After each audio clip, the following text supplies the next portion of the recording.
Kozhikode north വനിതാ league മണ്ഡലം president M Ramlath രാജിവെച്ചു. മൂന്നാലിങ്കൽ വാർഡിലെ സിറ്റിംഗ് കൗൺസിലറാണ്. സ്ഥാനാർത്ഥിയായി പരിഗണിക്കാത്തതിനെ തുടർന്നാണ് രാജി.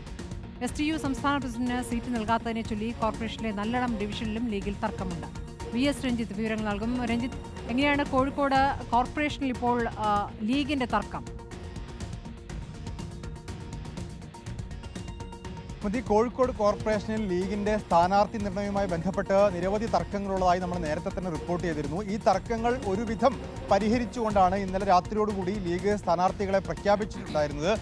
MK മുനീറിന്റെ വീട്ടിൽ വിളിച്ചു വരുത്തി എല്ലാവരെയും അനുനയിപ്പിച്ച ശേഷമാണ് ഈ സ്ഥാനാർത്ഥിത്വം പ്രഖ്യാപിച്ചത്. പക്ഷേ അത് വീണ്ടും വലിയ തർക്കങ്ങളിലേക്ക് പോവുകയാണ്. കോഴിക്കോട് മൂന്നാലിങ്കൽ വാർഡിൽ നോർത്ത് നിയോജക മണ്ഡലം ജനറൽ സെക്രട്ടറി സഫറി വെള്ളയിലിനെ സ്ഥാനാർത്ഥി ആക്കിയതിൽ പ്രതിഷേധിച്ചുകൊണ്ടാണ് അവിടുത്തെ മണ്ഡലം വനിതാ ലീഗിന്റെ പ്രസിഡന്റ് റംലത്ത് രാജി വെച്ചിട്ടുള്ളത്.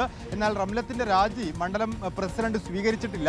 റംലത്ത് വാട്സപ്പ് ഗ്രൂപ്പിൽ രാജിക്കത്ത് ഫോർവേഡ് ചെയ്യുക മാത്രമാണ് ചെയ്തിട്ടുള്ളത്. അത് ഔദ്യോഗികമായി തൻ്റെ കൈവശം തന്നിട്ടില്ല എന്നൊരു ന്യായമാണ് നോർത്ത് മണ്ഡലം പ്രസിഡന്റ് നമ്മളോട് പറഞ്ഞിട്ടുള്ളത്. എന്തായാലും രാജിവെച്ചു എന്നുള്ളതാണ് നമുക്ക് ലഭ്യമാകുന്ന വിവരം. അതോടൊപ്പം തന്നെ കോഴിക്കോട് നല്ലളം വാർഡിൽ, നല്ലളം മൈൻ ഹാജിയുടെ വാർഡാണ്, ആ നല്ലളം വാർഡിൽ അവിടെ പരിഗണിക്കപ്പെട്ടിരുന്ന ഉയർന്നു കേട്ടിരുന്ന ഒരു പേര് യു പോക്കറിൻ്റെതാണ്. STUവിൻ്റെ സംസ്ഥാന പ്രസിഡന്റും ലീഗിൻ്റെ പ്രവർത്തക സമിതി സെക്രട്ടേറിയറ്റ് അംഗവും ഒക്കെ ആയിട്ടുള്ള യു പോക്കറിൻ്റെ പേരാണ്. എന്നാൽ പോക്കറിനെ പരിഗണിക്കാത്തതിൽ പ്രതിഷേധിച്ച് അവിടുത്തെ മണ്ഡലത്തിൻ്റെ ലീഗിൻ്റെ വാർഡ് കമ്മിറ്റി ആകെ രാജ്യഭീഷണി മുഴക്കി നിൽക്കുകയാണ്. ഇന്ന് വൈകിട്ട് അവരെ അനുനയിപ്പിക്കാൻ പ്രത്യേക യോഗം വിളിക്കുകയും ചെയ്തിട്ടുണ്ട്. സമാനമായി പല വാർഡുകളിലും പ്രശ്നമുണ്ടായിരുന്നു. മുഖദാറിലും പയ്യാനക്കലിലും പന്നിയങ്കരിലും ഒക്കെ പ്രശ്നമുണ്ടായിരുന്നു.